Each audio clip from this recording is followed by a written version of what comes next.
ವಿರಾಮದ ನಂತರ ಮತ್ತೆ ಕಾರ್ಯಕ್ರಮವನ್ನು ನಾವು ಮುಂದುವರಿಸುವ. ನಮ್ಮ ಸಹೋದರರು ಇನ್ನೂ ಅನೇಕ ಪ್ರಶ್ನೆಗಳೊಂದಿಗಿದ್ದಾರೆ. ಸಿಸ್ಟರ್, ಏನಾದರೂ ಪ್ರಶ್ನೆಗಳಿದ್ದರೆ ಕೇಳ್ಬೋದು. If a husband not in a salvation, as a Christian woman, what should they do? ಪ್ರಿಯ ವೀಕ್ಷಕರು, ಇವರು ಕೇಳ್ತಾ ಇದ್ದಾರೆ, ಒಂದು ವೇಳೆ ಗಂಡನು ರಕ್ಷಣೆಯಲ್ಲಿ ಇಲ್ಲದಿದ್ದರೆ ರಕ್ಷಣೆಯಲ್ಲಿರುವಂಥ ಪತ್ನಿಯ ಪಾತ್ರವೇನೆಂಬುದಾಗಿ. ಸಿಸ್ಟರ್, ನೀವೇನು ಹೇಳ್ತೀರಾ ಇದರ ಬಗ್ಗೆ? ಬಹಳ ಮುಖ್ಯವಾದ ಪ್ರಶ್ನೆ ಇದು. ಈಗ ಒಬ್ಬ ಕ್ರೈಸ್ತ ವಿಶ್ವಾಸಿ ಒಂದು ಮಹಿಳೆ ಅವಿಶ್ವಾಸಿಯಾದಂಥ ಒಬ್ಬ ಪುರುಷನ ಮದುವೆ ಮಾಡಿಕೊಂಡ್ರೆ ತುಂಬ ಸಮಸ್ಯೆಗಳನ್ನ ಎದುರಿಸಬೇಕಾಗತ್ತೆ. ಅಂಥ ಸಮಯದಲ್ಲಿ ನಾವು ಕೆಲವು ಕಟ್ಟುನಿಟ್ಟಾದಂಥ ಒಂದು ಕಾಯ್ದೆಗಳನ್ನ ನಾವೇ ಸ್ವತಃ ಅದನ್ನು ನಾವು ಕ್ರಿಯೇಟ್ ಮಾಡ್ಕೊಳ್ಬೇಕು. ಮೊದಲನೇದಾಗಿ ಏನಂದರೆ, ಗಂಡ ಎಂಥವನೇ ಇರಲಿ, ಯಾವ ಒಂದು ಹಿನ್ನೆಲೆಯಿಂದ ಬಂದಿರಲಿ, ಆತನಿಗೆ ಕೆಲಸ ಇದೆಯೋ ಇಲ್ಲವೋ, ಅಥವಾ ಆತನು ಕುಡಿಕನೋ. ಈಗ ಅವಿಶ್ವಾಸಿ ಅಂತಂದಮೇಲೆ ಆತನು ಕುಡಿಕನಾಗಿರ್ಬೋದು, ಸಿಗರೇಟ್ ಸೇದೋನಾಗಿರ್ಬೋದು, ಡ್ರಗ್ಸ್ ಅಡಿಕ್ಟ್ ಆಗಿರ್ಬೋದು, ಏನೇ ಒಂದು ಸಮಸ್ಯೆಯಿಂದ ನಾವು ಮದುವೆ ಆಗಿ ಆಯಿತು, ಗೊತ್ತಿಲ್ಲದೇನೋ ಗೊತ್ತಿನೋ ಮದುವೆ ಆಯಿತು. ಆದರೆ ನನಗೆ ಅಂಥ ಗಂಡ ಬೇಡ ಅಂತ ನಾವು ಅದನ್ನು ತಿರಸ್ಕಾರ ಮಾಡಬಾರ್ದು. ದೇವ್ರು ನಮಗೆ ಕೊಟ್ಟದ್ದು, ಈಗ ನಾವು ಹೇಳಿದ್ವಿ, ಈಗ ನಮಗೆ ಏನು ಸಿಗುತ್ತೋ ಅದನ್ನು ಸಂತೋಷವಾಗಿ ನಾವು ಸ್ವೀಕರಿಸ್ಕೊಂಡಿದ್ದೇವೆ, ಮದುವೆ ಮಾಡ್ಕೊಂಡಿದ್ದೇವೆ. ಡಿವೋರ್ಸಿಗೆ ಹೋಗಬಾರ್ದು. ಯಾಕಂದರೆ ಸತ್ಯವೇದದಲ್ಲಿ ನಾವು ಹೇಳ್ತೇವೆ, ಮಹಿಳೆ ಪ್ರೀತಿಯಿಂದ ತನ್ನ ಮನೆಯನ್ನು ಕಟ್ಕೊಳ್ಬೇಕು. ಈ ಗಂಡ, ನಾನು ಉದಾಹರಣೆ ಹೇಳ್ತೇನೆ. ಒಂದು ಅಜ್ಜಿ ನನಗೆ ತುಂಬ ಪರಿಚಯದವ್ರು, ನಮಗೆ ರಿಲೇಷನ್ ಆಗಬೇಕು. ಅವರು ಬಹಳ ಪ್ರಾರ್ಥನಾ ಮಹಿಳೆಯವರು. ಒಂದು ಮೊಣಕಾಲು ಹಾಕಿ ಕೂತ್ಕೊಂಡ್ರೆ, ಒಂದು ಕೆಲಸ ಎಲ್ಲ ಮುಗಿಸಿ 10 ಗಂಟೆ 11 ಗಂಟೆಗೆಲ್ಲ ಮನೆ ಕೆಲಸ ಎಲ್ಲ ಮುಗಿಸಿ ಮೊಣಕಾಲು ಹಾಕಿ ಕೂತ್ಕೊಂಡ್ರೆ 4 ಗಂಟೆ 5 ಗಂಟೆ ತನಕ ಹೇಳ್ತಿರ್ಲಿಲ್ಲ. ಅವರು ಮಧ್ಯಾಹ್ನ ಊಟ ಸಹ ಮಾಡ್ತಿರ್ಲಿಲ್ಲ. ಅಂಥ ಪ್ರಾರ್ಥನಾ ಮಹಿಳೆ. ಒಂದೇ ಒಂದು ಸಂಗತಿಗಾಗಿ ಅವಳು ಪ್ರಾರ್ಥನೆ ಮಾಡ್ತಾರೆ. ಎಷ್ಟು ವರ್ಷ ಅಂದರೆ 25 ವರ್ಷ ಪ್ರೇಯರ್ ಮಾಡಿದ್ದಾರೆ. ಯಾವುದಕ್ಕಾಗಿ ಅಂತ? ತನ್ನ ಗಂಡನಿಗೋಸ್ಕರ 25 ವರ್ಷ. ಅದು ಕಣ್ಣಾರೆ ನಾನು ನೋಡಿದ್ದೀನಿ, ಆ ಸಾಕ್ಷಿ ನಾನು ಕೇಳಿದ್ದೇನೆ. ನಮ್ಮ ಸ್ವಂತದಲ್ಲಿ ಇದ್ದಂಥ ಒಬ್ಬರು ವ್ಯಕ್ತಿ, ಅವ್ರ ಹೆಸರು ಪ್ರಿಸ್ಕಿಲಾ ಎಂಬುದಾಗಿ. ಅವರು ಆ ಪ್ರಾರ್ಥನೆಯಿಂದ ಕಡೆಯಲ್ಲಿ ಗಂಡ ಎಷ್ಟು ಮಟ್ಟಿಗೆ ಅವ್ರಿಗೆ ಹಠವಾದಿ ಅಂತಂದರೆ, ಸಾಯೋ ಸ್ಥಿತಿಯಲ್ಲಿ ಬಂದ ಸಮಯದಲ್ಲಿ ಕೂಡ ದೇವರನ್ನು ಕಂಡುಕೊಳ್ಳಿಲ್ಲ. ಆದರೆ ಯಾವಾಗ ಕಂಡುಕೊಂಡ್ರಂದರೆ, ಇನ್ನೇ ನೀವು ಉಸಿರು ಹೋಗುತ್ತೆ ಅನ್ನುವಾಗ ಹೆಂಡತಿಯನ್ನು ಕರೆದು, ಪ್ರಿಸ್ಕಿಲಾ, ನೀನು ನನಗೋಸ್ಕರ ಪ್ರಾರ್ಥನೆ ಮಾಡಿದೆಯಾ? ನಾನು ಈ ಸಮಯದಲ್ಲಿ ನಾನು ದೇವರಿಗೆ ನನ್ನ ಹೃದಯ ಒಪ್ಪಿಸ್ಕೊಡ್ತೇನೆ, ನಾನು ಮಾಡಿದಂಥ ತಪ್ಪು ದೋಷಗಳನ್ನೆಲ್ಲ ಮನ್ನಿಸ್ಬಿಡು ಎಂಬುದಾಗಿ ಕ್ಷಮೆ ಕೇಳಿ ಹೆಂಡತಿ ಹತ್ರ ಪ್ರಾಣ ಬಿಟ್ಟಿದ್ದಾರೆ. ಇಷ್ಟು ಒಂದು ಸಂಗತಿಗೋಸ್ಕರ ಆ ಹೆಂಡತಿ ಆದವಳು 25 ವರ್ಷ ತನಕ ಅವರು ಪ್ರಾರ್ಥನೆ ಮಾಡಿದ್ದಾರೆ. ಮತ್ತು ತುಂಬ ಹಿಂಸೆ ಕೊಡ್ತಾಯಿದ್ರು ಅವರು ಇವರೇ ಸ್ವಾಮಿನ ಕಂಡುಕೊಂಡಿದ್ದಕ್ಕಾಗಿ ಮನೆಯಿಂದ ಹೊರಗಡೆ ಹಾಕ್ತಾಯಿದ್ರು. ಊಟ ಇಲ್ಲದೆ ಮಳೆಯಲ್ಲಿ ಚಳಿಯಲ್ಲಿ ಹೊರಗಡೆ ಇರಬೇಕಾಗ್ತಿತ್ತು. ಇಂಥ ಪರಿಸ್ಥಿತಿ ಅವರಿಗೆ ಒದಗಿ ಬರ್ತಾಯಿತ್ತು. ಅವ್ರು ಗಂಡನೇ ಮಾಡ್ತಾಯಿದ್ರು. ಸೊ ಇಂಥ ತಾಳಿಕೊಂಡು ಅವ್ರು ಡಿವೋರ್ಸಿಗೆ ಹೋಗಲಿಲ್ಲ, ಮಕ್ಕಳನ್ನ ಬಿಟ್ಟು ಎಲ್ಲಿ ಹೋಗಲಿಲ್ಲ. ಅಷ್ಟೇ ಮಾಡಿದ್ದವ್ರು ಏನಂದರೆ, ಮೊಣಕಾಲು ಹಾಕಿದ್ರು, ಪ್ರಾರ್ಥನೆ ಮಾಡಿದರು, ಮನೆಯಲ್ಲಿ ಪೀಸ್ ಸಿಕ್ಕಿತ್ತು. ಇಡೀ ಕುಟುಂಬ, ಎಲ್ಲ ಮಕ್ಕಳು ರಕ್ಷಣೆ ಹೊಂದಿ ಅವರು ದೇವರ ಸನ್ನಿಧಿಯಲ್ಲಿ ಈಗಲೂ ಕೆಲವರು ಇದ್ದಾರೆ, ಕೆಲವರು ತೀರ್ಕೊಂಡು ಹೋಗಿದ್ದಾರೆ. ಕೆಲವರು ಅಂಥ ಒಂದು ಪರಿಸ್ಥಿತಿ ಇದ್ದಂಥ ಒಂದು ಸ್ತ್ರೀ ಏನು ಮಾಡಿದ್ಲಂದರೆ, ಪ್ರಾರ್ಥನಾ ಮಹಿಳೆಯವಳು. ಮೊದಲನೇದಾಗಿ ಬೇಕಾಗಿರೋದು, ನಾವು ಏನೇ ಸಮಸ್ಯೆಗಳು ಎದುರಿಸಬೇಕಾಗಿ ಬಂದರೂ ಕೂಡ ನಾವು ಮೊಣಕಾಲು ಹಾಕಿ ಪ್ರಾರ್ಥನೆ ಮಾಡೋಣ. ಸ್ತ್ರೀಯರು ಬೇಕು, ಅದು ಮುಖ್ಯ. ನಿಮಗೆ ಒಂದು ವೇಳೆ ಮೊಣಕಾಲು ಹಾಕಿ ಪ್ರಾರ್ಥನೆ ಮಾಡಲಿಕ್ಕೆ ಟೈಮ್ ಇಲ್ದಿದ್ರೆ, ಕೂತರು ನಿಂತರು ದೇವ್ರನ್ನ ಧ್ಯಾನಿಸ್ರಿ, ನಿಮ್ಮ ಸಮಸ್ಯೆಗಳನ್ನ ಹೇಳ್ಕೊಳ್ಳಿ. ದೇವರೇನು ಹೇಳಲ್ಲ, ನೀವು ಒಂದೇ ಕೋಣೆಗೆ ಹೋಗಿ ಪ್ರಾರ್ಥನೆ ಮಾಡು ಅಂತಲೇ ಹೇಳೋದಿಲ್ಲ. ನೀನು ಎಲ್ಲಿ ಇರ್ತೀಯೋ ಎಡೆಬಿಡದೆ ಪ್ರಾರ್ಥನೆ ಮಾಡೋದು ದೇವ್ರ ವಾಕ್ಯ ಹೇಳುತ್ತೆ. ಎಡೆಬಿಡದೆ ಹೇಗೆ ಪ್ರಾರ್ಥನೆ ಮಾಡೋದು? ಉಸಿರು ತೆಗೊಳ್ಳೋದು ಹೇಗೆ, ಉಸಿರು ಬಿಡ್ತೀವೋ ಆ ಒಂದು ರೀತಿಯಲ್ಲಿ ನಾವು ದೇವರ ಸನ್ನಿಧಿಯಲ್ಲಿ ಬೇಡಿಕೆಗಳನ್ನ ಸಲ್ಲಿಸಬೇಕು.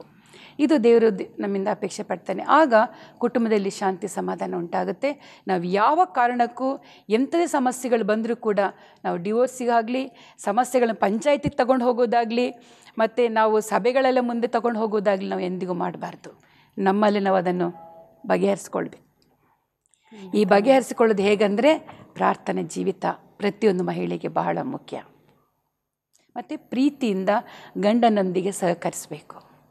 ಅವನು ಎಂಥವನೇ ಆಗಲಿ, ನೀನು ಇಂಥವನು ಅಂಥವನು ಅಂತೇಳಿ ಬೈದು ಜಗಳ ಮಾಡಿ ಹೊಡೆದು ಬಡ್ದು ಎಲ್ಲ ಗಲಾಟೆ ಮಾಡ್ಕೊಳ್ಳೋದಕ್ಕಿಂತ ಪ್ರೀತಿಯಿಂದ ಆತನು ಸತ್ಕರಿಸಿರಿ, ಆತನಿಗೆ ಬೇಕಾದದನ್ನು ಕೊಡಿರಿ, ನಿಮ್ಮ ಪ್ರೀತಿ ತೋರಿಸಿರಿ. ಆಗ ಖಂಡಿತವಾಗಿ ಆತನು ರಕ್ಷಣೆ ಅನುಭವಕ್ಕೆ ಬಂದೇ ಬರ್ತಾನೆ, ಆತನು ಒಳ್ಳೆಯವನಾಗಿ ಆಗ್ತಾನೆ. ಸಿಸ್ಟರ್, ನೀವೇನು ಹೇಳ್ತೀರಾ? ನೋಡಿ, ಎಷ್ಟೇ ಕ್ರೂರಿಯಾದಂಥ ಮನುಷ್ಯನಿದ್ರೂ ಸಹ ಪ್ರೀತಿ ಮುಂದೆ ಎಲ್ಲವೂ ಕರಗಿ ಹೋಗ್ತದೆ. ಅದು ನಮಗೆ ಉದಾಹರಣೆ ಆಗಿದೆ. ನನ್ನ ಕರ್ತನಾದಂಥ ಯೇಸು ಕ್ರಿಸ್ತನು ಎಲ್ಲವನ್ನು ಪ್ರೀತಿಯಿಂದನೇ ಸಾಧಿಸಿದ. ಯೋಹಾನ ಸುವಾರ್ತೆ 3ನೇ ಅಧ್ಯಾಯದ 16ನೇ ವಚನ ನಾವು ನೋಡ್ತೇವೆ.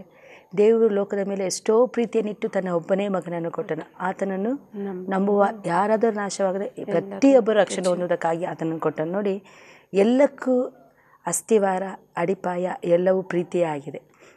ಅವನು ಎಷ್ಟೇ ಕುಡುಕನಾಗಿರಲಿ, ಎಷ್ಟೇ ಕ್ರೂರಿಯಾಗಿರಲಿ, ಎಷ್ಟೇ ಹೊಡೀಲಿ, ಎಷ್ಟೇ ಬಡೀಲಿ, ಬಾಯಿ ತೆರೆಯದೆ ಸಹನೆಯಿಂದ ಇದ್ದರೆ ಅವನು ಹೇಗೆ ಇದ್ದರೂ ಸಹ ಅವನು ರಕ್ಷಣೆಗೆ ಬಂದೇ ಬರ್ತಾನೆ.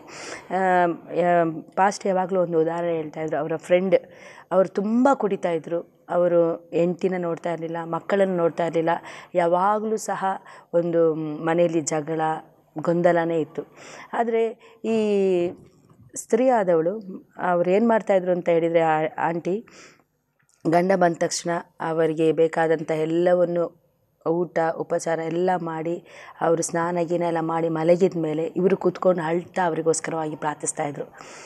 ಅವರ ಕಾಲತ್ರ ಕೂತ್ಕೊಂಡು ಯಾವಾಗಲೂ ಕಣ್ಣೀರಿಂದ ಪ್ರಾರ್ಥಿಸ್ತಾಯಿದ್ರು. ನೋಡಿ, ಗಂಡನಿಗೆ ಯಾವುದೇ ರೀತಿಯ ಚಿಂತೆ ಇಲ್ಲ, ಮನೆ ಚಿಂತೆ ಇಲ್ಲ, ಮಕ್ಕಳ ಚಿಂತೆ ಇಲ್ಲ, ಯಾವ ಚಿಂತೆ ಇಲ್ಲ. ಅವ್ರಿಗೆ ಅವ್ರದ್ದು ಸರ್ವಸ್ವ ಏನು? ಕುಡಿದು ಬರುವಂಥದ್ದೇ ಅವರ ಸರ್ವಸ್ವ. ಆದರೆ ಹೆಂಡತಿಗೆ ಹಾಗೆ ಅಲ್ಲ.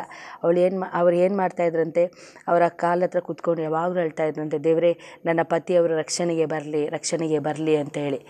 ಒಂದಿನ ಇವರು ಅವರ ಫ್ರೆಂಡ್ಸನ್ನೆಲ್ಲ ಕರ್ಕೊಂಡು ಬಂದ್ರಂತೆ. ಫ್ರೆಂಡ್ಸೆಲ್ಲ ಕರ್ಕೊಂಡು ಬಂದುಬಿಟ್ಟು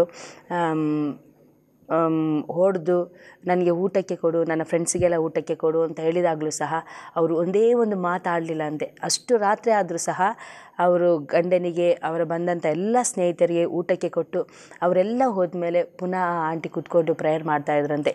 ಇದೇ ರೀತಿಯಲ್ಲಿ ಕಂಟಿನ್ಯೂ ಅವರು ತುಂಬ ವರ್ಷ ಮಾಡ್ತಾಯಿದ್ದಾಗ ಒಂದು ದಿನ ಆ ಗಂಡನ ಹೃದಯ ಅಂದರೆ ಮನಕಣ್ಣುಗಳು ತೆರೆಯಲ್ಪಟ್ಟಿತು.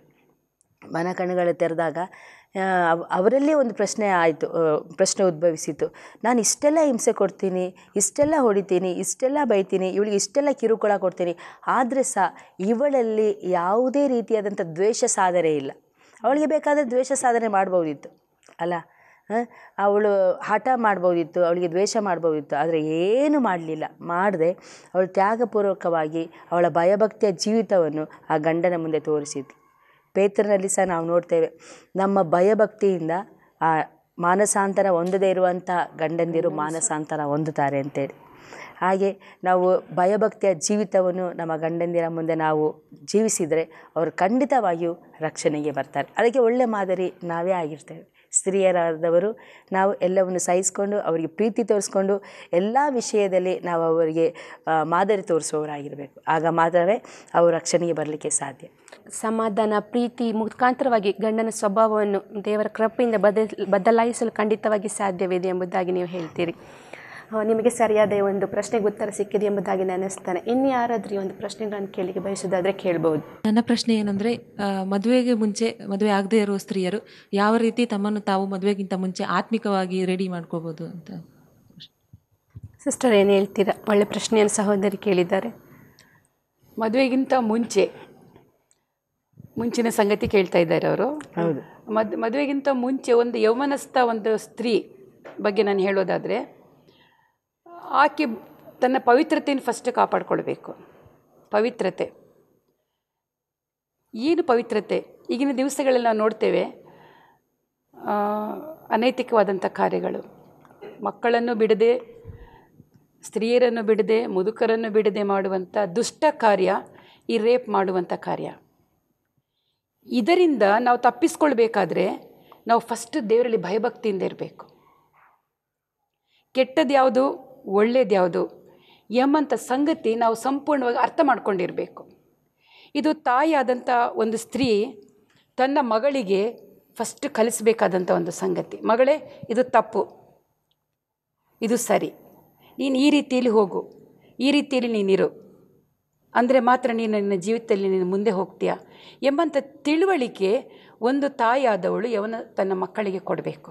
ಇದು ಸ್ತ್ರೀಗೆ ಇರುವಂಥ ಒಂದು ಕೆಲಸ. ಇದು ಮಕ್ಕಳನ್ನು ಬರೀ ಊಟ ಕೊಟ್ಟು, ಬರೀ ಬಟ್ಟೆ ಕೊಟ್ಟು ಸಾಕಿದರೆ ಸಾಕಾಗೋದಿಲ್ಲ. ಆಕೆಗೆ ತಿಳುವಳಿಕೆ ಕೊಡಬೇಕಾದದ್ದು ಕೂಡ ತಾಯಿ ಕೆಲಸ. ಇದು ಒಂದು ಸ್ತ್ರೀಯ ಕೆಲಸ. ಮದುವೆ ಆದ ಒಂದು ಸ್ತ್ರೀ, ತಾಯಿ ಆದಂಥ ಒಂದು ಸ್ತ್ರೀ ಕೆಲಸ. ಸೊ ಈಕೆ ಏನು ಮಾಡಬೇಕಂದ್ರೆ, ಒಂದು ಯವನಸ್ಥ ಮಗಳು ಈಗ ಪ್ರಾಯಕ್ಕೆ ಬಂದಿದ್ದಾಳೆ, ಆಕೆ ಕೆಟ್ಟ ದಾರಿಯಲ್ಲಿ ಹೋಗ್ತಾ ಇದ್ದಾಳೆ ಅಂತ ನೆನೆಸುವಾಗ ಆಕೆಗೆ ಹೊಡೆದು ಬಡಿದು ಅಥವಾ ಮನೆಯಿಂದ ಹೊರಗೆ ಹಾಕಿಯೋ ಅವಳಿಗೆ ಶಿಕ್ಷೆ ಕೊಡೋಕ್ಕಿಂತ ದೇವರ ವಾಕ್ಯ ಗೊತ್ತಿರುವಂಥ ಒಂದು ಸ್ತ್ರೀ ಆಗಿದ್ದರೆ, ಅಥವಾ ದೇವ್ರ ವಾಕ್ಯ ಗೊತ್ತಿಲ್ಲದೆ ಇರುವಂಥ ಒಂದು ಸ್ತ್ರೀ ಆಗಿದ್ದರೂ ಕೂಡ ಆಕೆಗೆ ಗೊತ್ತಿರುತ್ತೆ ಇದು ತಪ್ಪು, ನನ್ನ ಮಗಳು ಮಾಡುವಂಥದ್ದು ಇದು ಕೆಟ್ಟ ಕಾರ್ಯ, ಇಲ್ಲಿ ಹೋಗಬಾರ್ದು ಅಂತ ಹೇಳ್ತಾರೆ, ಕ್ಲಬ್ಗಳಿಗೆ ಹೋಗಬೇಡಿ. ಎಷ್ಟೋ ಈಗ ನಾವು ನೋಡ್ತೇವೆ, ಅನೇಕ ಯವನಸ್ಥ ಮಕ್ಕಳು ಕ್ಲಬ್ಗಳಲ್ಲಿ ತಮ್ಮ ಸಮಯವನ್ನು ಕಳೀತಾರೆ, ಮೊಬೈಲ್ಗಳಲ್ಲಿ ತನ್ನ ಸಮಯವನ್ನು ಕಳೀತಾರೆ, ವಾಟ್ಸಪ್ಗಳ ಮೂಲಕ, ಮೆಸೇಜ್ಗಳ ಮೂಲಕ, ಯೂಟ್ಯೂಬ್ಗಳ ಮೂಲಕ ನಾನಾ ವಿಧವಂಥ ಕೆಟ್ಟ ಕಾರ್ಯಗಳನ್ನ ಅವ್ರು ನೋಡ್ತಾನೆ ಇರ್ತಾರೆ. ಇದು ಮೊಬೈಲ್ ಅವ್ರ ಕೈಯಲ್ಲಿದ್ದರೆ ಸರ್ವಸ್ವ ಇದ್ದ ಹಾಗೆ ಅವರಿಗೆ. ಇದೆಲ್ಲ ತಪ್ಪು ಅಂತ ತಾಯಿ ಗೊತ್ತಿರುತ್ತೆ, ನನ್ನ ಮಗಳು ಕೆಟ್ಟ ದಾರಿಗೆ ಹೋಗ್ತಾ ಇದ್ದಾಳೆ ಎಂಬಂಥ ತಿಳುವಳಿಕೆ ತಾಯಿಗೆ ಗೊತ್ತಿದ್ದರೆ ಖಂಡಿತವಾಗಿ ತನ್ನ ಮಗಳಿಗೆ ಅದನ್ನು ತಿಳಿಸ್ಕೊಡ್ಬೇಕು. ಮಗಳೇ, ಇದು ತಪ್ಪು, ನೀನು ದೇವರ ಬಳಿಗೆ ಬಾ, ದೇವರ ವಾಕ್ಯ ಓದು. ಯವನಸ್ಥನು ತನ್ನ ನಡತೆಯನ್ನು ಶುದ್ಧಪಡಿಸಿಕೊಳ್ಳುವುದು ಯಾವುದರಿಂದ? ದೇವರ ವಾಕ್ಯವನ್ನು ಗಮನಿಸಿ ನಡೆಯುವುದರಿಂದಲೇ ಎಂಬುದಾಗಿ ದೇವರ ವಾಕ್ಯ ಹೇಳುತ್ತೆ. ಒಂದು ಯವನಸ್ಥ ಸ್ತ್ರೀ ತನ್ನನ್ನು ತಾನು ದೇವರ ಸನ್ನಿಧಿಯಲ್ಲಿ ಪವಿತ್ರವಾಗಿ ಇಟ್ಕೊಳ್ಬೇಕಾದ್ರೆ ಫಸ್ಟ್ ಮಾಡಬೇಕಾಗಿರೋದು ದೇವರ ವಾಕ್ಯಕ್ಕೆ ಗಮನ ಕೊಡಬೇಕು, ಆಲಯಕ್ಕೆ ಹೋಗಬೇಕು, ದೇವರ ವಾಕ್ಯಕ್ಕೆ ಕೇಳಬೇಕು, ಅದರಂತೆ ನಡಿಬೇಕು, ತನ್ನನ್ನೇ ತಾನು ಸಮರ್ಪಿಸ್ಕೊಳ್ಬೇಕು ದೇವರಿಗೆ. ಈಗ ನೋಡಿ, ನಮ್ಮನ್ನು ನಾವು ಲೂಸ್ ಬಿಟ್ಕೊಳ್ಬಾರ್ದು. ನಮ್ಮನ್ನೇ ನಾವು ಲೂಸ್ ಬಿಟ್ಟರೆ ಎಲ್ಲಿ ಹೋದ್ರೇನು ಎಲ್ಲಿ ಬಂದ್ರೇನು. ಕೆಲವರು ಇರ್ತಾರೆ, ತಂದೆ ತಾಯಿಗಳ ಮಾತು ಕೇಳೋದಿಲ್ಲ. ಕೆಲವು ಹೆಣ್ಮಕ್ಕಳು, ಅಮ್ಮ ಏನು ನೀವು ಹೇಳಿದ್ರೇನು, ನೀವು ಹೇಳಿದ್ರೇ ಹೋಗಬೇಕಾ, ನನಗೆ ತೊಂದರೆ, ನಾನು ಹೋಗ್ತೀನಿ, ಮೊಬೈಲಲ್ಲಿ ಯಾಕೆ ಕೂತ್ಕೊಳ್ಬಾರ್ದು, ನೋಡಿದ್ರೆ ಏನಾಗುತ್ತೆ, ಹಾಗೆ ಈಗಂತ ಹಿಂದೆ ಮಾತನಾಡುವಂಥ ಸ್ತ್ರೀಯರು, ಯವನಸ್ಥ ಮಕ್ಕಳು ಇರ್ತಾರೆ. ಹಿಂದೆ ಮಾತನಾಡುವಂಥ ಒಂದು ಮಾತು ಉಂಟಲ್ಲ, ಅದರಷ್ಟು ಕೆಟ್ಟದಾದಂಥ ಪಾಪ ಬೇರೆ ಇಲ್ಲ ಅಂತ ನಾನು ಹೇಳ್ತೇನೆ. ಯಾಕೆ ಗೊತ್ತಾ, ಯವನಸ್ಥ ಮಕ್ಕಳು ತಂದೆ ತಾಯಿಗಳಿಗೆ ಎದುರುತ್ತರ ಕೊಡ್ತಾರೆ. ಕೆಲವರು ಏನಾದರೂ ಒಳ್ಳೇದು ಹೇಳಿದರೆ ಕೇಳೋದಿಲ್ಲ, ಯಾಕೆ ಮಾಡಬಾರ್ದು, ಏನಾಗುತ್ತೆ ಮಾಡಿದರೆ ಎಂಬಂಥ ಒಂದು ಪ್ರಶ್ನೆ ಅವರಲ್ಲಿ ಅದು ಉತ್ಪತ್ತಿ ಆಗುತ್ತೆ. ತಂದೆ ತಾಯಿಗಳು ಆ ಕ್ವಶನ್ ಕೇಳ್ತಾರೆ. ಇದರಷ್ಟು ದೊಡ್ಡ ಪಾಪ ಬೇರೆ ಯಾವುದೂ ಇಲ್ಲ ಅಂತ ನಾನು ಹೇಳ್ತೇನೆ. ಯಾಕಂದರೆ ಅದು ಸರಿಯಲ್ಲ. ತಂದೆ ತಾಯಿಗಳು ಬೇಸತ್ಕೊಳ್ತಾರೆ, ಬೇಸರ ಪಡಿಸ್ತೇವೆ ನಾವು. ಈಗ ಮಗಳಿಗೆ ನಾವು ಹೇಳ್ತೇವೆ, ಮಗಳೇ ನೀನು ಅಲ್ಲಿ ಹೋಗಬೇಡ, ಇದನ್ನು ಮಾಡಬೇಡ ಅಂತ ಹೇಳುವಾಗ ಅವಳು ಬೇಕಂತ ಹೋಗಿ ಮಾಡ್ತಾಳೆ, ಅಥವಾ ಹಿಂದೆ ಮಾತಾಡ್ತಾಳೆ, ನಾನು ಹೋಗೇ ಹೋಗ್ತೀನಿ, ಏನು ಮಾಡ್ತೀರಾ ನೀವು. ತಾಯಿ ಹೊಟ್ಟೆಗೆ ಎಷ್ಟು ಕಷ್ಟ ಆಗುತ್ತೆ, ಹೆತ್ತ ಕರಳಿಗೆ ಎಷ್ಟು ವೇದನೆ ಉಂಟಾಗುತ್ತೆ. ಇದು ದೊಡ್ಡ ಪಾಪ. ಎದುರು ಮಾತನಾಡೋದು ಕೂಡ ದೊಡ್ಡ ಪಾಪ. ಆದ್ದರಿಂದ ನಾನು ಹೇಳುವಂಥದ್ದು ಏನಂದರೆ, ಒಂದು ತಾಯಿ ತನ್ನ ಮಗಳು ಯೌವನ ಪ್ರಾಯದಲ್ಲಿದ್ದಾಳೆ ಅಂತ ಇರುವಂಥ ಸಮಯದಲ್ಲಿ ಆಕೆ ಮಾಡುವಂಥ ಕಾರ್ಯಗಳು ಆಕೆಗೆ ಖುಷಿ ಇಲ್ಲದಿದ್ದರೆ, ಆಕೆ ಸರಿಯಲ್ಲ ಮಾಡ್ತಿರೋದು ಎಂಬುದಾಗಿ ತಿಳುವಳಿಕೆ ಆಕೆಗಿದ್ದರೆ ಅದನ್ನು ಖಂಡಿತವಾಗಿ ಆಕೆಗೆ ತಿಳಿಸ್ಬೇಕು. ಮಗಳೇ ಇದು ಮಾಡಬೇಡ. ಮತ್ತು ಮಗಳಾದವಳು ಕೂಡ ಅದನ್ನು ಕೇಳಬೇಕು. ಹೌದಾ ಅಮ್ಮ ಹೇಳೋದು ಸರಿ, ವಿಧೇಯಳಾಗಬೇಕು. ಆಗ ಮಾತ್ರ ಅವರು ತಮ್ಮ ಆತ್ಮಿಕ ಜೀವಿತದಲ್ಲಿ ಮುಂದೆ ಹೋಗಲಿಕ್ಕೆ ಸಾಧ್ಯ ಆಗುತ್ತೆ. ವಿಧೇಯತೆ ಬೇಕು, ಅಮ್ಮ ಕೂಡ ತಿಳುವಳಿಕೆ ಕೊಡಬೇಕು. ಎರಡು ಮುಖ್ಯ. ಹೌದು. ಸರಿಯಾದ ಒಂದು ಉತ್ತರವನ್ನು ನೀವು ನೀಡಿದ್ರಿ. ಸಿಸ್ಟರ್, ನೀವೇ ಏನು ಹೇಳಲಿಕ್ಕೆ ಬಯಸ್ತೀರಾ? ಪ್ರಸಂಗಿಯಲ್ಲಿ ನಾವು ನೋಡ್ತೇವೆ, ಕಷ್ಟದ ದಿನಗಳು ಬರುವುದಕ್ಕಿಂತ ಮುಂಚೆ ನಿನ್ನ ಸೃಷ್ಟಿಕರ್ತನನ್ನು ಸ್ಮರಿಸು ಅಂತೇಳಿ. ನೋಡಿ, ಈಗಿನ ಯವನಸ್ಥ ಮಕ್ಕಳಿಗೆ ಬುದ್ಧಿ ಹೇಳುವಂಥದ್ದು ಅವ್ರಿಗೆ ಇಷ್ಟ ಆಗೋದಿಲ್ಲ. ಏನಾದರೂ ಒಂಚೂರು ಬುದ್ಧಿವಾದ ಹೇಳಿದ ಕೂಡಲೇ ನೀವ್ಯಾಕೆ ನನಗೆ ಹೇಳ್ತೀರಾ, ನನಗೆಲ್ಲ ಗೊತ್ತಿದೆ ಅಂದರೆ ಎಲ್ಲ ಗೊತ್ತಿದೆ. ನೀಗೆ ಮಾಡ್ತಾ ಇರುವಂಥದ್ದು ತಪ್ಪು. ಏನು ತಪ್ಪು? ಏನು ತಪ್ಪಿಲ್ಲ, ಇದು ಸರಿ ಇದೆ. ಅವ್ರಿಗೆ ಏನಂತ ಹೇಳಿದರೆ, ಅವರಿಗೆ ಅಧೀನತೆ ಬೇಡ, ವಿಧೇಯತೆ ಬೇಡ, ಮತ್ತು ತಿದ್ದುವಂಥದ್ದು ಬೇಡ. ಅವರಿಗೆ ಅವರ ಅಂದರೆ ಒಂದು ಪಕ್ಷಿ ಹಾರಾಡುವ ರೀತಿಯಲ್ಲಿ ಬಿಟ್ಬಿಟ್ರೆ ಅವರಿಗೆ ಬಹಳ ಸಂತೋಷ. ಆದರೆ ಆತ್ಮಿಕವಾಗಿ ನಾನು ಹೇಳಲಿಕ್ಕೆ ಇಷ್ಟಪಡೋದು ಏನಂತ ಹೇಳಿದರೆ, ಒಂದು ಯೌವನ ಹುಡುಗಿ ಭಯಭಕ್ತಿಯಲ್ಲಿ ಜೀವಿಸಬೇಕು ಒಂದನೇದಾಗಿ. ಇನ್ನೊಂದು ಏನಂತ ಹೇಳಿದರೆ, ದೇವರ ವಾಕ್ಯದ ಅಸ್ತಿವಾರದ ಮೇಲೆ ಅವರು ಇರಬೇಕು. ಅಂದರೆ 119ನೇ ಕೀರ್ತನೆ 9ನೇ ವಚನದಲ್ಲಿ ನಾವು ನೋಡ್ತೇವೆ, ಯೌವನಸ್ಥನು ತನ್ನ ನಡತೆಯನ್ನು ಶುದ್ಧ ಮಾಡಿಸಿಕೊಳ್ಳುವುದು ಯಾವುದರಿಂದ? ನಿನ್ನ ವಾಕ್ಯವನ್ನು ಗಮನಿಸಿ ನಡೆಯುವುದರಿಂದಲೇ. ಇದಕ್ಕೆಲ್ಲ ಉತ್ತರ ದೇವರ ವಾಕ್ಯವೇ ಆಗಿದೆ. ನಾವೆಷ್ಟಾಗಿ ದೇವರ ವಾಕ್ಯದಲ್ಲಿ ಮಕ್ಕಳಿಗೆ ತಿದ್ದಿ ಮಕ್ಕಳನ್ನು ನಡೆಸ್ತಾ ಇರ್ತೇವೆ, ಅಷ್ಟಾಗಿ ಅವರು ನಮ್ಮ ಕೈ ತಪ್ಪಿ ಹೋಗುವುದಿಲ್ಲ. ನಾವು ಇಲ್ಲ ಮಕ್ಕಳು ಏನಾಗೋದಿಲ್ಲ, ಎಲ್ಲ ಮಕ್ಕಳಾಗಿ ನಮ್ಮ ಮಕ್ಕಳು ಸಹ ಬೆಳೀಲಿ ಅಂತೇಳಿ ನಾವು ಬಿಟ್ಟರೆ ಮತ್ತು ನಾಳೆ ದಿನದಲ್ಲಿ ಅವರು ತಪ್ಪು ದಾರಿಗೆ ಹೋದ್ಮೇಲೆ ಅದು ನಮಗೆ ಗೊತ್ತಾಗ್ತದೆ.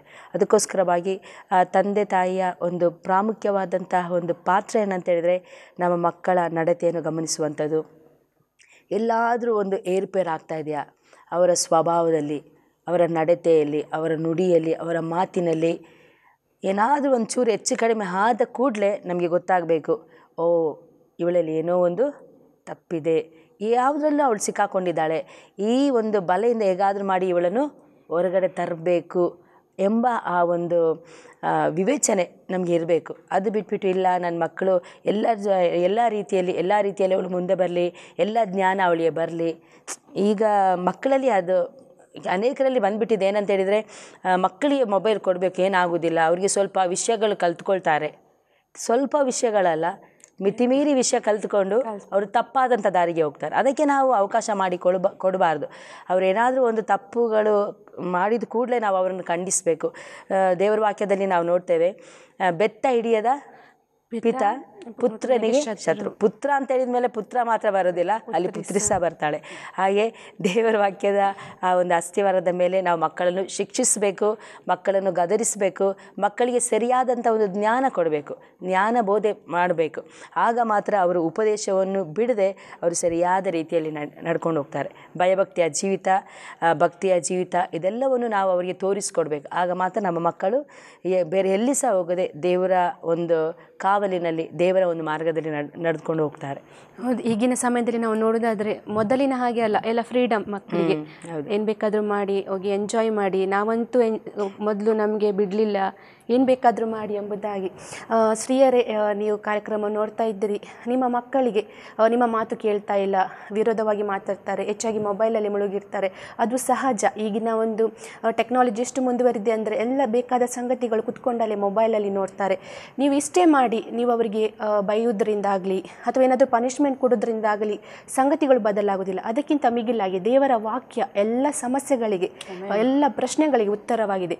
ದೇವರ ವಾಕ್ಯದ ಮೂಲಕವಾಗಿ ಹಂತವಾಗಿ ಅವರಿಗೆ ನೀವು ಕಲಿಸಿಕೊಡಿ. ಆ ದೇವರ ವಾಕ್ಯವು, ಆ ಒಂದು ಪವಿತ್ರಾತ್ಮನಿಂದ ತುಂಬಿದ ವಾಕ್ಯವು ನಿಮ್ಮ ಮಕ್ಕಳ ಜೀವಿತಗಳಲ್ಲಿ ಕಾರ್ಯ ಮಾಡ್ತದೆ. ನಿಮ್ಮ ಯೌವನ ಮಕ್ಕಳು, ಹೆಚ್ಚಾಗಿ ಸ್ತ್ರೀಯರು, ಹುಡುಗಿಯರು, ಅವರ ಜೀವಿತವು ದೇವರ ಒಂದು ಆಶೀರ್ವಾದದೊಂದಿಗೆ ಮುಂದುವರೆಯಲು ಈ ಒಂದು ದೇವರ ವಾಕ್ಯವು ನಿಮಗೆ ಸಹಾಯ ಮಾಡ್ತದೆ. ಇನ್ನೊಂದು ನಾನು ಹೇಳಲಿಕ್ಕೆ ಬಯಸ್ತೇನೆ ನೋಡಿ, ಕೆಲವೊಬ್ಬರು ಏನು ಮಾಡ್ತಾರೆ ಅಂತ ಹೇಳಿದರೆ, ಮಕ್ಕಳೇನಾದರೂ ತಪ್ಪು ಮಾಡಿಬಿಟ್ಟಿರ್ತಾರೆ. ತಪ್ಪು ಮಾಡಿದ ತಕ್ಷಣ ಅವ್ರಿಗೆ ಏನು ಮಾಡ್ತಾ ಇರ್ತಾರೆ, ಅದನ್ನೇ ಹೇಳ್ತಾ ಇರ್ತಾರೆ, ರಿಪಿಟೇಷನ್ ಆಗ್ತಾ ಇರ್ತದೆ. ನೀನು ಹೀಗೆ ಮಾಡಿದೆ, ನೀನು ಹೀಗೆ ಮಾಡಿದೆ, ನೀನು ಹೀಗೆ ಮಾಡಿದೆ, ನೀನು ಹೀಗೆ ಮಾಡಿದೆ, ಮಾಡಿದೆ ಅನ್ಬೇಕಾದ್ರೆ ಅವ್ರಿಗೇನಾಗ್ತದೆ, ಮಾಡಿ ತೋರಿಸ್ತೀನಿ ಅಂತ ಹೇಳ್ಬಿಡ್ತಾರೆ. ಅಲ್ಲ ಆಂಟಿ, ಒಂದು ಮೊಂಡ ಸ್ವಭಾವ ಬರ್ತದೆ. ಹೌದು, ಆ ಸ್ವಭಾವ ಮಾತ್ರ ಅಲ್ಲ, ಅವರು ಫುಲ್ ಎಷ್ಟು ಬ್ರೈಟ್ ಆಗಿರ್ತಾರೆ ಮಕ್ಕಳು.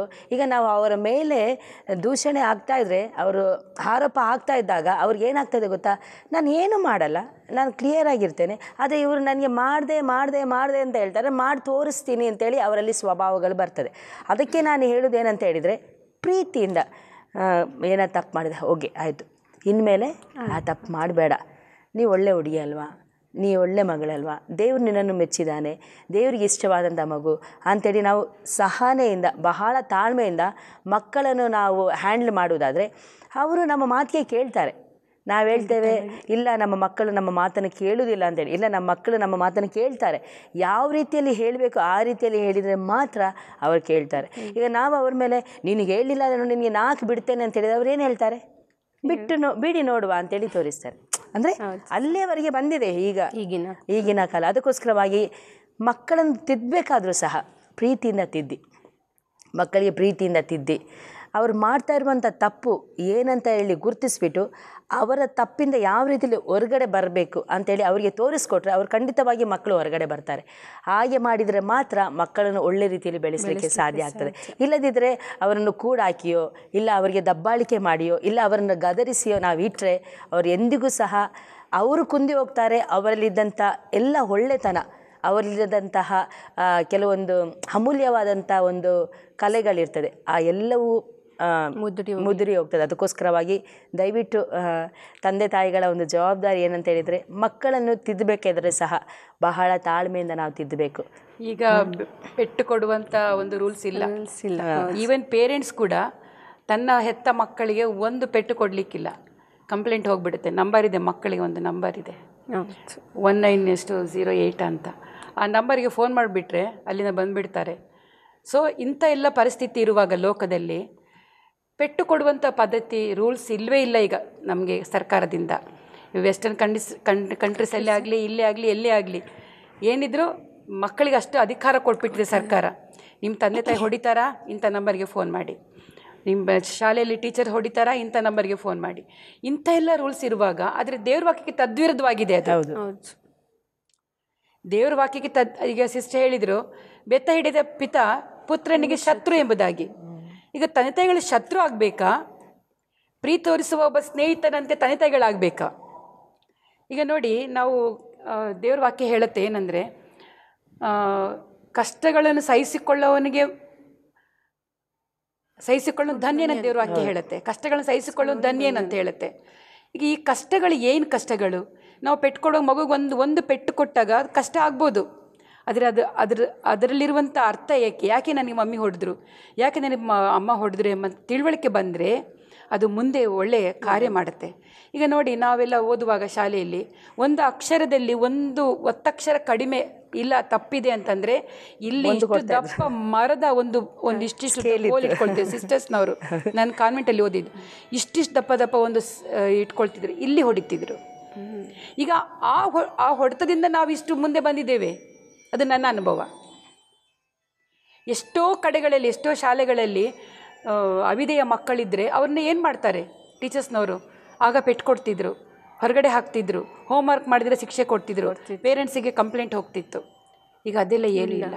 ಎಲ್ಲ ಟೀಚರ್ಸ್ನವ್ರು ನುಂಗಬೇಕು, ಮತ್ತು ಎಲ್ಲ ತಂದೆ ತಾಯಿಗಳು ನುಂಗಬೇಕು, ಎಲ್ಲವನ್ನು ನುಂಗಬೇಕು.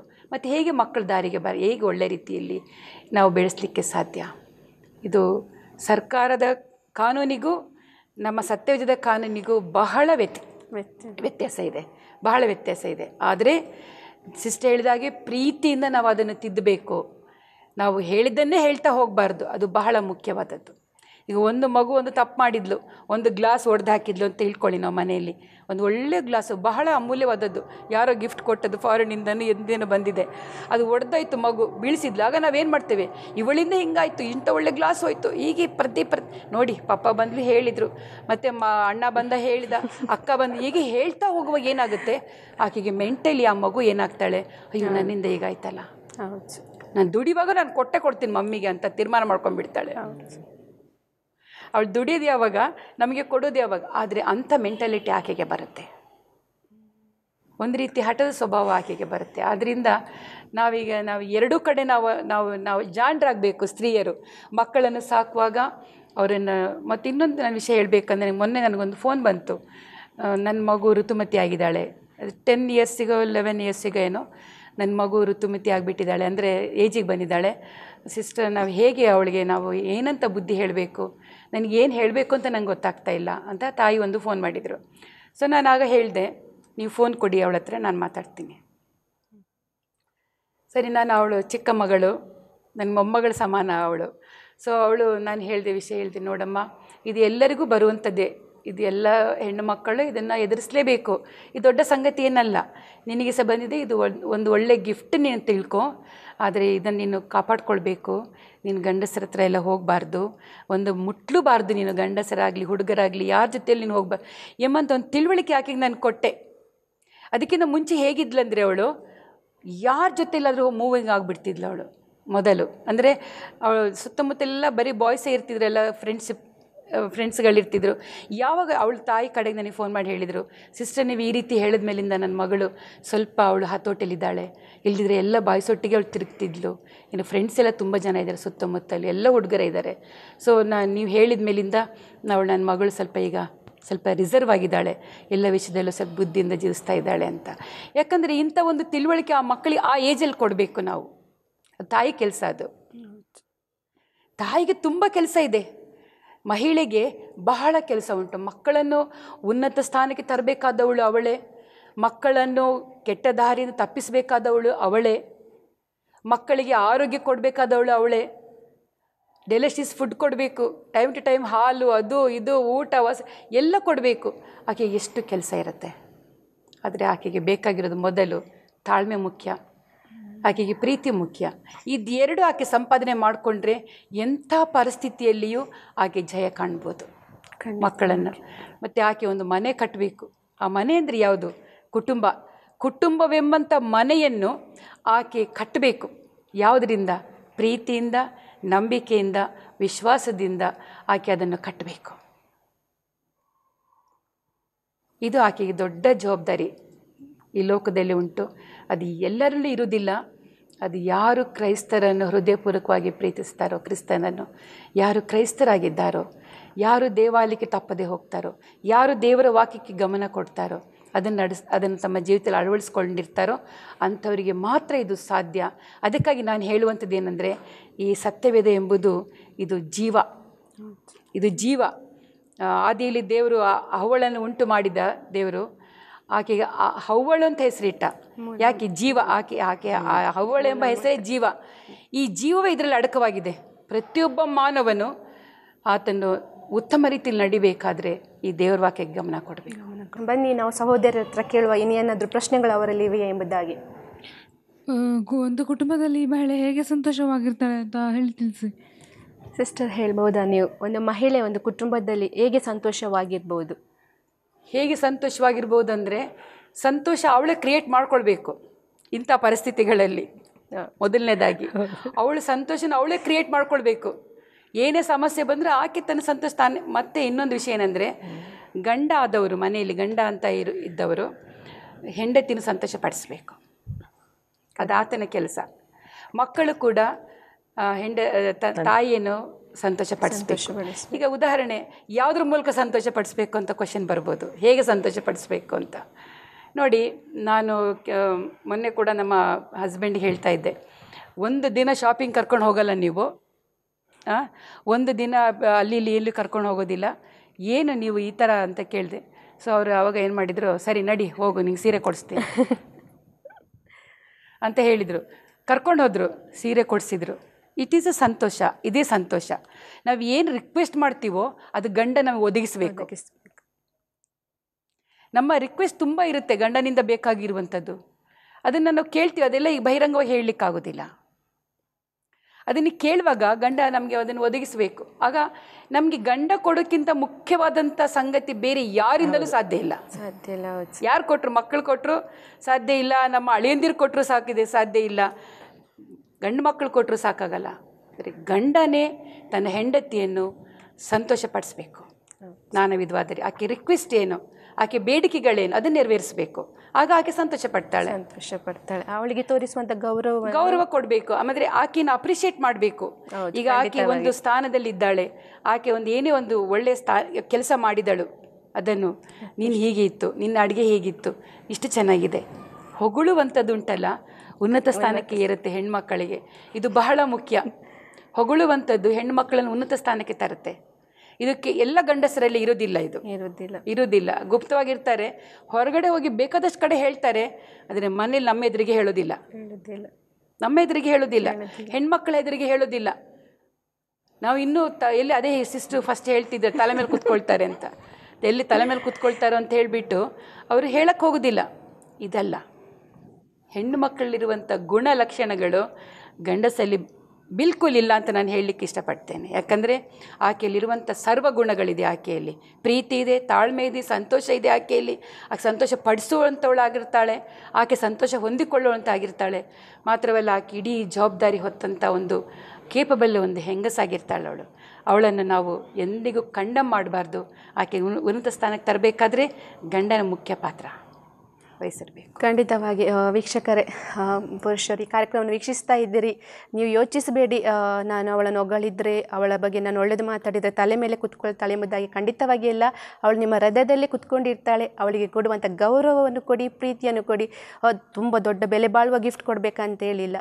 ಏನೋ ಇಷ್ಟದ ಸಂಗತಿ ನಿಮಗೆ ಗೊತ್ತಿರ್ಬೋದು, ನಿಮ್ಮ ಪತ್ನಿಗೆ ಏನು ಇಷ್ಟ ಎಂಬುದಾಗಿ, ಅದನ್ನು ತಂದುಕೊಡಿ. ಅವಳ ಬರ್ಡೇಗೆ ವಿಶ್ ಮಾಡಿ, ಮದುವೆಯ ವಾರ್ಷಿಕೋತ್ಸವವನ್ನು ಆಚರಿಸಿ. ಹೀಗೆ ಸಣ್ಣ ಸಣ್ಣ ಸಂಗತಿಗಳಲ್ಲಿ ನೀವು ಸಂತೋಷವನ್ನು ಕಂಡುಕೊಳ್ಬೋದು.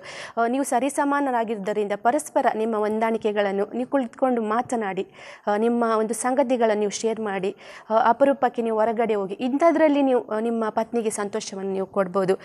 ನಿಮ್ಮ ತಾಯಿಗೆ ಸಹ, ತಾಯಿಗೆ ಏನು ಇಷ್ಟ, ತಾಯಿ ಹತ್ರ ಹೋಗಿ ಮಾತನಾಡಿ, ಅವರ ಅಸೌಖ್ಯದಲ್ಲಿದ್ದರೆ ಅವರ ಹತ್ರ ಕೇಳಿ ಏನು ಬೇಕಾಗಿದೆ, ಅವರಿಗೆ ಔಷಧಿಗೆ ತೆಗೆದುಕೊಂಡು ಹೋಗೋದು, ಡಾಕ್ಟರ್ಸ್ ಹತ್ರ ಕರ್ಕೊಂಡು ಹೋಗೋದು, ಇಂಥೆಲ್ಲ ಸಂಗತಿಗಳನ್ನು ಮಾಡಿ ನಿಮ್ಮ ಮನೆಯಲ್ಲಿರುವಂಥ ಸ್ತ್ರೀಯರನ್ನೇ ನೀವು ಪ್ರೀತಿಪೂರ್ವಕವಾಗಿ ಗೌರವಿಸುವುದರ ಮೂಲಕ ನಿಮ್ಮ ಮನೆಯಲ್ಲಿ ನೀವು ಸಂತೋಷವನ್ನು ಕಂಡುಕೊಳ್ಬೋದು. ವೀಕ್ಷಕರೇ, ಈ ಒಂದು ಕಾರ್ಯಕ್ರಮವನ್ನು ನೀವು ಆಸಕ್ತಿಯಿಂದ ವೀಕ್ಷಿಸ್ತಾ ಇದ್ದೀರಿ. ಮಹಿಳೆಯರ ಮನೋಭಾವನೆಗಳು, ಮಹಿಳೆಯರಿರುವಂಥ ಸಮಸ್ಯೆಗಳು, ಕಡೆಯದಾಗಿ ನಾವು ನೋಡುವ ಈ ಒಂದು ಸ್ತ್ರೀಯರು ಯಾವ ರೀತಿಯಲ್ಲಿ ಮುಂದುವರಿಯಬಹುದು ಎಂಬುದಾಗಿ ಸಿಸ್ಟರ್ ನೀವು ನಿಮ್ಮ ಮಾತುಗಳಲ್ಲಿ ನೀವು ಹೇಳಿ. ಯಾವ ರೀತಿ ಮುಂದುವರಿಬೋದು ಅಂದರೆ, ದೇವರ ಭಯಭಕ್ತಿಯಲ್ಲಿ ಜೀವಿಸ್ರಿ, ಗಂಡನನ್ನು ಪ್ರೀತಿಸ್ರಿ, ಯಾವ ಸ್ಥಿತಿಯಲ್ಲಿದ್ದರೂ ಮಕ್ಕಳಿಗೆ ಉತ್ತಮವಾದನ್ನು ತಿಳಿಸಿಕೊಡಿ. ಆಗ ನೀವು ನಿಮ್ಮ ಕುಟುಂಬವನ್ನು ಒಳ್ಳೆ ರೀತಿಯಲ್ಲಿ ನೀವು ಕಟ್ಟಬಹುದು. ಸಿಸ್ಟರ್ ನೀವು ಇದಕ್ಕೆ ಆಧಾರವಾಗಿ ದೇವರ ವಾಕ್ಯದಲ್ಲಿ ಇದೆ, ಜ್ಞಾನವಂತಳು ತನ್ನ ಮನೆಯನ್ನು ಕಟ್ಟಿಕೊಳ್ಳುವಳು, ಜ್ಞಾನಹೀನಳು ಅದನ್ನು ಮುರಿದು ಹಾಕ್ತಾಳೆ ಅಂತೇಳಿ. ಇದಕ್ಕೆಲ್ಲ ಒಂದು ಸ್ತ್ರೀ ಆದವಳು ಒಳ್ಳೆಯ ರೀತಿಯಲ್ಲಿ ಅವಳ ಜೀವನವನ್ನು ನಡೆಸಬೇಕಾದ್ರೆ ದೇವರ ಭಯಭಕ್ತಿಯಲ್ಲಿ ಜೀವಿಸಬೇಕು. ಮಾತ್ರವಲ್ಲ, ದೇವರನ್ನು ಹೆಚ್ಚಾಗಿ ಪ್ರೀತಿಸುವವರಾಗಿರಬೇಕು. ದೇವರನ್ನು ನಾವು ಹೆಚ್ಚಾಗಿ ಎಷ್ಟಾಗಿ ನಾವು ದೇವರನ್ನು ಪ್ರೀತಿಸ್ತೇವೋ ಅಷ್ಟೇ ಪ್ರೀತಿ ನಮ್ಮಿಂದ ಬೇರೆ ಎಲ್ಲರಿಗೂ ಸಹ ಹೋಗ್ತದೆ. ಮನೆಯಲ್ಲಿರುವವರೆಲ್ಲರೂ ಸಹ ಪ್ರೀತಿಯ ವಾತಾವರಣದಲ್ಲಿ ಸಮಾಧಾನದಲ್ಲಿ ಇರಲಿಕ್ಕೆ ಸಾಧ್ಯ ಆಗ್ತದೆ. ಇದನ್ನೇ ನಾನು ಹೇಳಲಿಕ್ಕೆ ಬಯಸ್ತೇನೆ. ಸ್ತ್ರೀಯರಲ್ಲಿ ವಿಶೇಷವಾಗಿ ಇದೆಲ್ಲವೂ ಅಡಕಾಗಿರ್ತದೆ. ಅಂದರೆ ಎಲ್ಲವನ್ನು ದೇವರು ಆಲ್ರೆಡಿ ಅವಳ ಒಳಗಡೆ ಇಟ್ಟಿರ್ತಾರೆ. ಅದನ್ನು ನಾವು ಪ್ರಕಟಪಡಿಸ್ಕೊಳ್ಬೇಕು. ಅದನ್ನೇ ನಾನು ಹೇಳಲಿಕ್ಕೆ ಇಷ್ಟಪಡ್ತೇನೆ. ಖಂಡಿತವಾಗಿ ನೀವು ಈ ಹಲವಾರು ಪ್ರಶ್ನೆಗಳು ನಮ್ಮ ಸ್ತ್ರೀಯರು ನಿಮ್ಮ ಹತ್ರ ಕೇಳಿದರು. ದೇವರ ವಾಕ್ಯದ ಅನುಗುಣವಾಗಿ ಸಮರ್ಪಕವಾದ ಉತ್ತರವನ್ನು ನೀಡಿದ್ರಿ. ಈ ಒಂದು ಉತ್ತರಗಳು ಅವರಿಗೆ ಒಂದು ಸಮಾಧಾನವನ್ನು ತಂದಿದೆ ಎಂಬುದಾಗಿ ನಾನು ನೆನೆಸ್ತೇನೆ. ಈ ಒಂದು ಕಾರ್ಯಕ್ರಮದಲ್ಲಿ ಅತ್ಯಂತ ಆಸಕ್ತಿಯಿಂದ ಈ ಪ್ರಶ್ನೆಗಳಿಗೆ ಉತ್ತರ ಕೊಟ್ಟದ್ದಕ್ಕಾಗಿ ನಿಮಗೆ ನಾನು ಆಸರಿಟಿಯ ಪರವಾಗಿ ಕೃತಜ್ಞತೆಯನ್ನು ಸಲ್ಲಿಸ್ತೇನೆ. ಅಷ್ಟಲ್ಲದೆ ಸ್ತ್ರೀಯರು ಅನೇಕ ಸಮಸ್ಯೆಗಳನ್ನು ನೀವು ಕೇಳಿದ್ರಿ. ದೇವರ ವಾಕ್ಯದ ಮೂಲಕ ಉತ್ತೇಜನವನ್ನು ನೀವು ಹೊಂದಿಕೊಂಡ್ರಿ. ಒಂದು ಆಸರೆ ಟಿವಿಗೆ ಬಂದು ನಿಮ್ಮ ಪ್ರಶ್ನೆಗಳನ್ನು ಕೇಳಿ ಸರಿಯಾದ ಉತ್ತರವನ್ನು ಪಡೆದುಕೊಂಡಿದ್ದೀರಿ. ಇದಕ್ಕಾಗಿ ಆಸರೆ ಟಿವಿಯ ಮೂಲಕವಾಗಿ ನಿಮಗೆ ನಾನು ಧನ್ಯವಾದಗಳನ್ನು ತಿಳಿಸ್ತೇನೆ.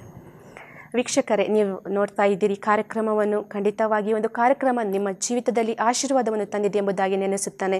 ಸ್ತ್ರೀಯರೇ, ನಿಮ್ಮಲ್ಲಿರುವ ಆ ಪ್ರೀತಿ, ನಿಮ್ಮ ತಾಳ್ಮೆ, ಈ ಒಂದು ಗುಣಗಳು ನಿಮ್ಮ ಕುಟುಂಬವನ್ನು ಸಂತೋಷವಾಗಿ ಮಾಡಲ್ಪಡೋದು. ಯಾಕಂದರೆ ದೇವರು ಮಹಿಳೆಗೆ ಒಂದು ವಿಶೇಷ ಸ್ಥಾನಮಾನವನ್ನು ಕೊಟ್ಟಿದ್ದಾನೆ. ದೇವರು ನಿಮ್ಮನ್ನು ಒಂದು ವಿಶೇಷ ವ್ಯಕ್ತನಾಗಿ ನೋಡುತ್ತಾನೆ. ಮುಂದಿನ ಕಾರ್ಯಕ್ರಮದಲ್ಲಿ ಮತ್ತೆ ಭೇಟಿಯಾಗುವ. ವಂದನೆಗಳು.